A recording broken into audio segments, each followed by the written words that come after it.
ഒരുത്തൻ ഒരു പട്ടിയും ചുമന്നുകൊണ്ട് നേരെ ഫ്ലാറ്റിലേക്ക് കയറുകയാണ്. അയാൾ സ്ഥിരമായിട്ട് ആഹാരം കൊടുക്കുന്ന പട്ടിയാണ്. ആ പട്ടിയെ ഉപയോഗിച്ച് അയാളൊരു പരീക്ഷണം നടത്തുകയാണ്. പരീക്ഷണം വിജയിച്ചു. യുറേക്കാന്ന് അയാൾ ഉറക്കെ പറഞ്ഞു. പക്ഷെ അയാൾ പിന്നീട് കാണിച്ചു കൂട്ടിയത് ലോകം ഞെട്ടി വിറയ്ക്കുന്ന നമ്മുടെയൊക്കെ ശരീരത്തിലൂടെ ഇങ്ങനെ രോമകൂപങ്ങൾ എഴുന്നേറ്റ് നിൽക്കുന്ന ഒരു വലിയ ക്രൂരകൃത്യമാണ്. പക്ഷെ അത് തെളിയിച്ചത് പോലീസിൻ്റെ വലിയൊരു മിടുക്കാണ്. ഒരു തെളിവ് പോലും ഇല്ലാതെ പോലീസ് വട്ടം ചുറ്റി നിൽക്കുമ്പോൾ ആ മണ്ടം കാണിച്ച ചെറിയൊരു അശ്രദ്ധ, അതിൽ നിന്നാണ് ഈ കേസിന് തുമ്മുണ്ടായി മാറുന്നത്. എന്തായാലും ആ കഥ കേട്ടാലോ. ഇന്ന് കേരളത്തിലുള്ള കഥ വിട്ടിട്ട് നമ്മൾ നേരെ പോകുന്നത് നോർത്ത് ഇന്ത്യയിലേക്കാണ്. എല്ലാ ദിവസവും കേരളത്തിലുള്ള അവിഹിതം കേട്ട് കേട്ട് നിങ്ങൾ മടുത്ത് കാണും അല്ലേ? ശരിക്കും പറഞ്ഞാൽ ഇന്നത്തെ കഥ കേട്ടാൽ ഇങ്ങനെ മനുഷ്യനുണ്ടോ, ഇങ്ങനെയൊക്കെ ഒരു മനുഷ്യന് പെരുമാറാൻ പറ്റുമോ, ഇതൊരു പിശാചല്ലേ, മനുഷ്യനല്ല എന്ന് നിങ്ങൾ തീർച്ചയായിട്ടും ചിന്തിച്ചിരിക്കും. നമുക്ക് ഈ കഥ അറിയണമെങ്കിൽ നമുക്ക് നേരെ തെലുങ്കാനയിലേക്ക് പോകണം. തെലുങ്കാനയിലെ വീർപേട്ട് എന്ന് പറയുന്ന ഒരു ഗ്രാമമുണ്ട്. അവിടെ വെങ്കടേശ്വര എന്ന് പറയുന്ന ഒരു കോളനിയുണ്ട്. ആ കോളനിയിലാണ് ഈ സംഭവം നടക്കുന്നത്. അവിടെ ഗുരുമൂർത്തി എന്ന് പറയുന്ന ഒരു 45 വയസ്സുകാരനും അയാളുടെ ഭാര്യയായിട്ടുള്ള മാധവി എന്ന് പറയുന്ന 35 വയസ്സുള്ള സുന്ദരിയായിട്ടുള്ള ഒരു ഭാര്യയൊക്കെ ഉള്ള ആ സ്ഥലത്തേക്കാണ് നമ്മൾ പോകുന്നത്. അവർക്ക് 2 മക്കളൊക്കെ ഉണ്ട്. അങ്ങനെ സന്തോഷകരമായിട്ടാണ് ആ കുടുംബം അങ്ങനെ മുന്നോട്ട് പോകുന്നത്. ഈ ഗുരുമൂർത്തി ആണെങ്കിൽ ഒരു റിട്ടയർഡ് പട്ടാളക്കാരനാണ്. അപ്പോൾ അറിയാമല്ലോ, പെൻഷനുണ്ട്, മറ്റേ വാട്ടീസുണ്ട്, കോട്ടയുണ്ട്. അതാണല്ലോ അവരുടെ ഏറ്റവും വലിയ ബലം എന്ന് പറയുന്നത്. അപ്പോൾ ഈ ഗുരുമൂർത്തി ഈ കോട്ട കിട്ടിയാൽ അടിച്ച് തീർക്കുന്നു. അതോടെയാണ് അയാളുടെ ആഘോഷം തുടങ്ങുന്നത്. ഈ മദ്യത്തോടെയാണ് അയാളുടെ ആഘോഷം തുടങ്ങുന്നത്. അങ്ങനെ അടിക്കുന്നു കിടക്കുന്നു. അതാണ് നമ്മുടെ ഗുരുമൂർത്തിയുടെ ഒരു സ്വഭാവം. പെണ്ണുങ്ങൾക്ക് ഇഷ്ടപ്പെടത്തില്ല, എപ്പോഴും കുടി എന്ന് പറയുന്ന പെണ്ണുങ്ങൾക്ക് ഇഷ്ടപ്പെടത്തില്ല. അങ്ങനെ അതിനെ ചൊല്ലിയൊക്കെ ഉള്ള അങ്ങോട്ടും ഇങ്ങോട്ട് വഴക്കമുണ്ട്. പക്ഷേ അയാൾ കുടി നിർത്തത്തേയില്ല. എങ്കിലും ആവട്ടെ, അയാൾ കുടുംബമൊക്കെ നോക്കുന്നുണ്ട്. അയാൾ പെൻഷൻ കൊണ്ടാണ് ആ കുടുംബം അങ്ങനെ കഴിഞ്ഞു പോകുന്നത്. നല്ല സാമ്പത്തിക സെറ്റപ്പുള്ള ഒരു ഫാമിലിയാണ്. ഒരു വലിയ അപ്പാർട്ട്മെൻറ്റിലാണ് അവർ താമസിക്കുന്നത്. അങ്ങനെ സന്തോഷകരമായിട്ട് ഗുരുമൂർത്തിയും അയാളുടെ ഭാര്യ മാധവിയും 2 മക്കളൊക്കെ സന്തോഷകരമായിട്ട് മുന്നോട്ട് പോവുകയാണ്. അങ്ങനെ ഇരിക്കുമ്പോഴാണ് അവിടെ സംക്രാന്തി ആഘോഷം. അറിയാമല്ലോ, നമ്മുടെ ഓണം പോലെയുള്ള ആഘോഷമാണ് സംക്രാന്തി ആഘോഷം. ഉത്സവമാണത്, വലിയ ഉത്സവമാണത്. അങ്ങനെ ആ ഉത്സവത്തിൽ പങ്കെടുക്കാൻ വേണ്ടി മാധവി ഈ ഭർത്താവായ ഗുരുമൂർത്തിയും 2 മക്കളെയും കൂട്ടിക്കൊണ്ട് നേരെ മാധവിയുടെ വീട്ടിലേക്ക് പോവുകയാണ്. അവിടെ മാധവിയുടെ സഹോദരങ്ങളുണ്ട്, അവർക്ക് കുറേ പിള്ളേരുണ്ട്. ആ പിള്ളേരുമായിട്ട് ഈ പിള്ളേരും ആ പിള്ളേരും തമ്മിൽ അടിച്ചു പൊളിക്കുന്നു. ഇവിടെ നമ്മുടെ ഗുരുമൂർത്തിയും അളിയനും തമ്മിൽ മദ്യപിക്കുന്നു. മാധവി വേറെ ലോകത്തിലേക്ക് പോകുന്ന അടിച്ച് പൊളിയുള്ള ദിവസമായിരുന്നു ആ ദിവസങ്ങൾ. അങ്ങനെ ഉത്സവം എല്ലാം കഴിഞ്ഞ് ഗുരുമൂർത്തിക്കും ഭാര്യയ്ക്കും തിരിച്ച് നാട്ടിലേക്ക് വരണം. എവിടെ? നമ്മുടെ കോളനിയിലേക്ക് വരണം. അപ്പോൾ പിള്ളേർക്കൊരു വൈമുഖ്യം, കളിച്ച് കൊതി തീർന്നില്ല. കുറേ കൂടെ കളിക്കണമെന്നുള്ള വാശി നിൽക്കുവാണ് ഈ ഗുരുമൂർത്തിയുടെ മക്കൾ.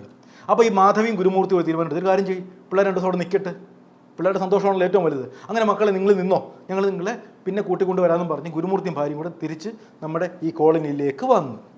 2 ദിവസം കഴിഞ്ഞു. പിള്ളേർക്ക് സ്കൂളിൽ പോകാനുള്ള സമയമായി.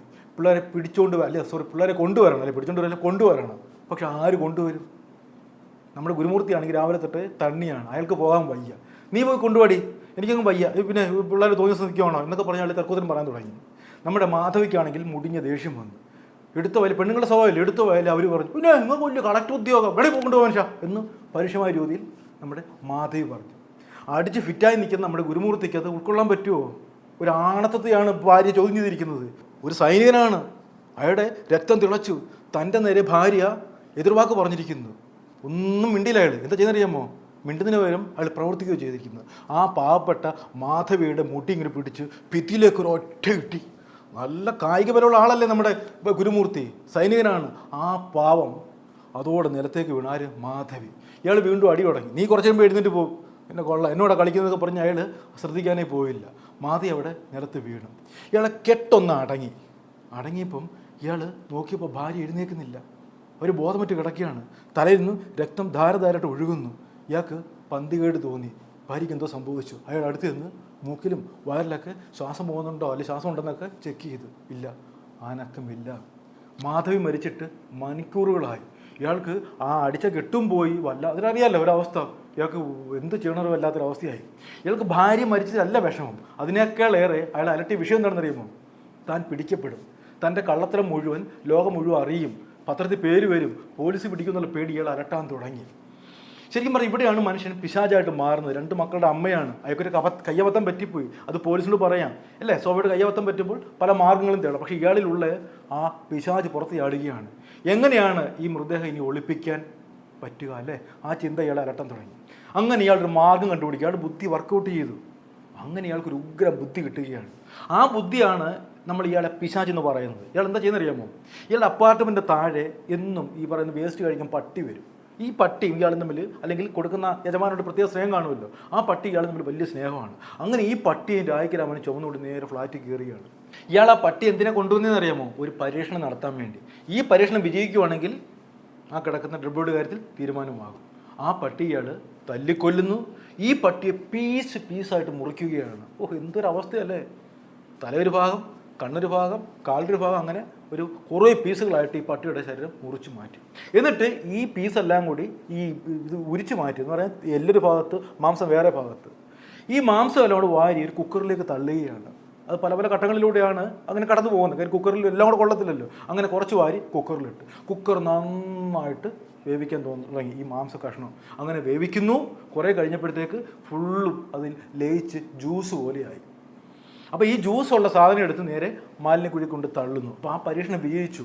ഒരാൾക്ക് പോലും മൃതദേഹത്തിൻ്റെ ഒരു അവശിഷ്ടം പോലും കണ്ടുപിടിക്കാൻ പറ്റത്തില്ലെന്ന് അയാൾക്ക് മനസ്സിലായി. ഇപ്പോൾ എന്തായാലും ആ പരീക്ഷണം വിജയിച്ചല്ലോ. ഇനിയിപ്പോൾ ചെയ്യേണ്ടത് എന്താ?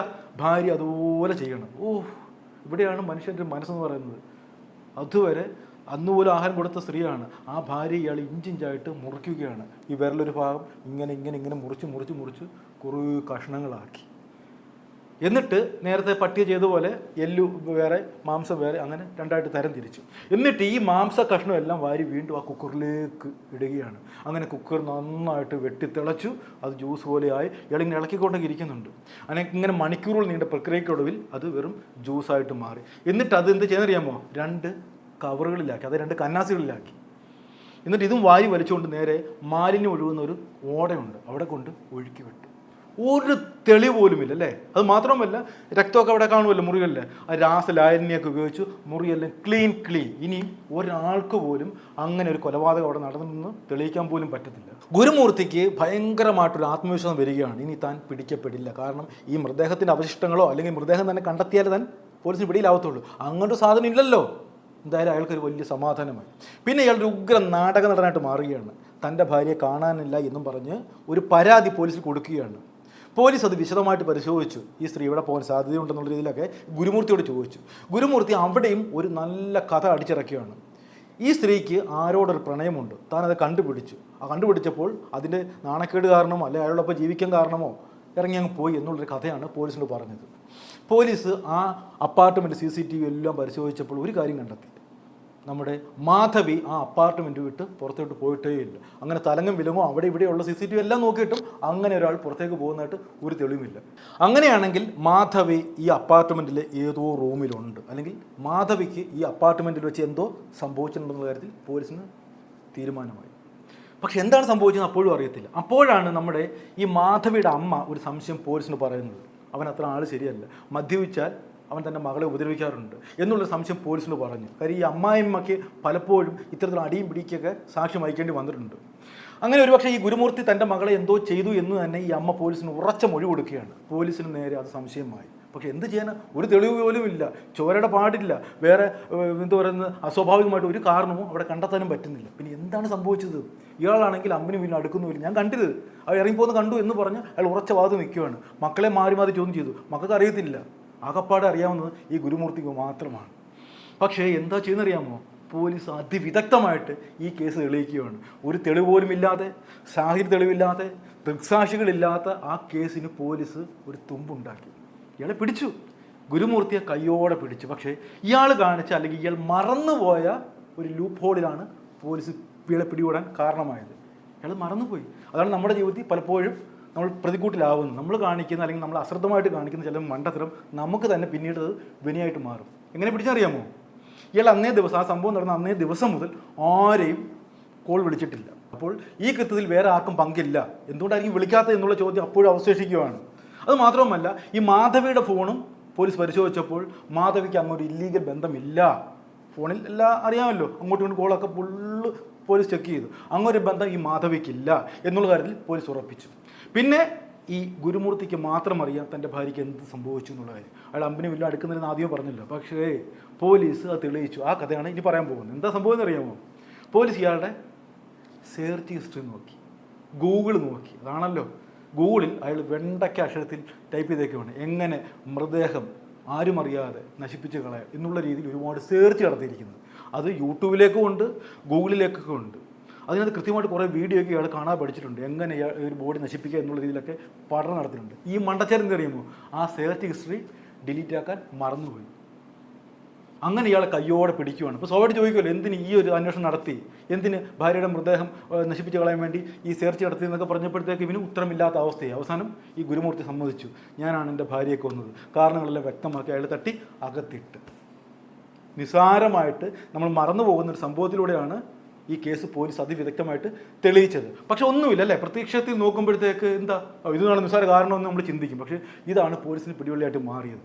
നിങ്ങളോ ചിന്തിച്ച് നോക്കിയേ, ഗുരുമൂർത്തി എന്ന് പറയുന്ന മനുഷ്യൻ ഒരു മനുഷ്യനാണോ? ഒരിക്കലുമല്ല, അതൊരു മൃഗം തന്നെയാണ് അല്ലേ. ഭാര്യ അബദ്ധത്തിൽ മരിച്ചു, സംഭവിച്ചു പോയി, അയാൾക്ക് പോലീസിന് പറയാമായിരുന്നു, കുറ്റമേൽക്കാമായിരുന്നു. അപ്പോൾ ചെറിയ ശിക്ഷ മാത്രമേ കിട്ടത്തുള്ളൂ അല്ലേ, മനഃപൂർവ്വം അല്ലാത്ത നരഹത്യ എന്നൊക്കെ പറഞ്ഞു വേണമെങ്കിൽ അങ്ങ് പോകാമായിരുന്നു. പക്ഷേ ഇത് തെളിവ് നശിപ്പിക്കൽ, പട്ടിയെ പരീക്ഷിക്കുന്നു, ഭാര്യയെ പരീക്ഷിക്കുന്നു, അവസാനം കുടുക്കിലായി. എല്ലാ തെളിവുകളും അയാൾക്കെതിരായി. പോലീസ് പറയുന്നത് ഇത്തരത്തിലൊരു കേസ് അപൂർവങ്ങളിൽ അപൂർവമായിട്ടൊരു കേസാണ്. മറ്റേ ഇതിനകത്തിട്ട് വേവിക്കുക, അതിനുശേഷം ജ്യൂസാക്കുക, കൊണ്ട് കായലിൽ തള്ളുക അല്ലേ, കേട്ടാൽ നമുക്ക് തന്നെ തലപെരുക്കും. എന്തായാലും എല്ലാത്തിനും സമയമുണ്ട്. നമ്മൾ എത്രക്ക് ഏത് കേസായാലും ഒളിക്കാൻ ശ്രമിച്ചാലും ഒരു സമയത്ത് അത് മറന്നിക്ക് പുറത്തു വരുമെന്ന് മമ്മൂക്ക ഏതോ സിനിമയിൽ പറഞ്ഞിട്ടുണ്ട്. അതുകൊണ്ട് സൂക്ഷിച്ചും